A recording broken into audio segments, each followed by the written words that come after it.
There's something up with that New York Times article, the one published on July 23rd concerning UFOs. I must have read it a dozen times before I decided something wasn't right, so I dug in. I like to quantify things. Numbers give me the illusion that I know what's going on.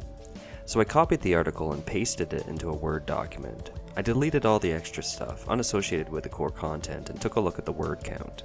This was by no means a scientific approach. I was just trying to get a ballpark number. What I discovered is that the article barely breached the 1,000-word mark.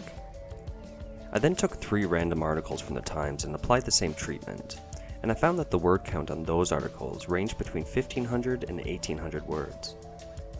My point. This article is short, fairly short by the looks of it, about 2/3 that of the other articles I looked at.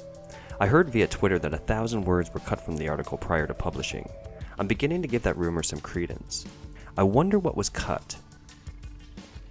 The article was so carefully worded that it rendered it dry in many spots. Yet they still managed to make a significant error in quoting Senator Reid, and I mean significant. Quoting from their correction, Mr. Reid said he believed that crashes of objects of unknown origin may have occurred, and that retrieved materials should be studied.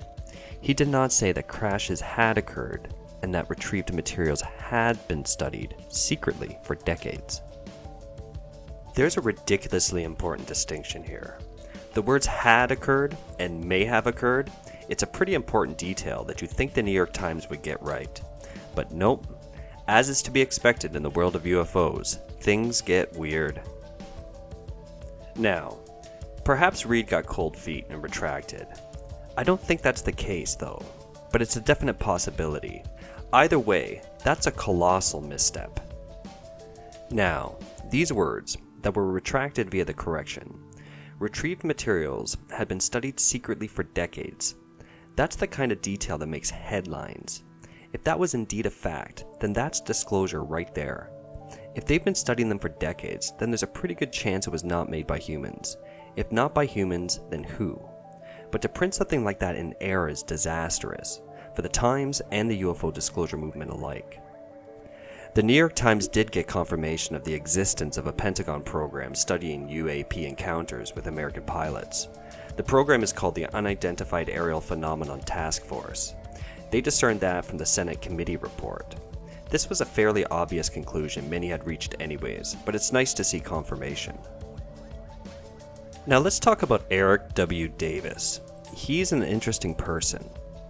Quoting from his biography, Eric is a research physicist at the Institute for Advanced Studies, Austin, and Earth Tech International, and is also the CEO of Warp Drive Metrics, now in Austin, Texas. He contracts with and consults to the Air Force Research Laboratory, Propulsion Directorate Propellants Branch, and the Department of Defense. I took a look at some of his work, and it may as well be written in an alien language. I'll leave a link to what I was looking at below for some of the more studious of you. From what I can tell, this guy's the real deal. If this guy says, we couldn't make it ourselves, I believe him. But then who made it? The New York Times didn't ask that question of him? Really? Now the Times said that Davis had said that he had given a classified briefing to a Defense Department agency as recently as March about retrievals from off-world vehicles not made on this Earth. So unless the briefing was, hi everybody, we do not have off-world vehicles not made of this Earth in our possession, thank you, then this could be a bombshell. But the briefing could very well have been just that, with added discussion about a more mundane origin of the materials in their possession. Davis said that, in some cases, examination of the materials had so far failed to determine their source. Can you then not conclude from that that there is indeed materials worthy of investigation, and that their origins are still unknown? I'm assuming that the name of the Defense Department agency Davis met with is classified. If Davis is telling the truth, and I don't see any reason not to believe him, then this is a huge revelation. But again, nothing solid put forward. The second last paragraph is basically just filler, Trump dodging questions about Area 51. I'm personally getting kinda tired of people asking presidents about Area 51. It's been played out, it's been done. Ask them about crashed otherworldly craft. How about that? So yeah, this whole article smells kinda funny.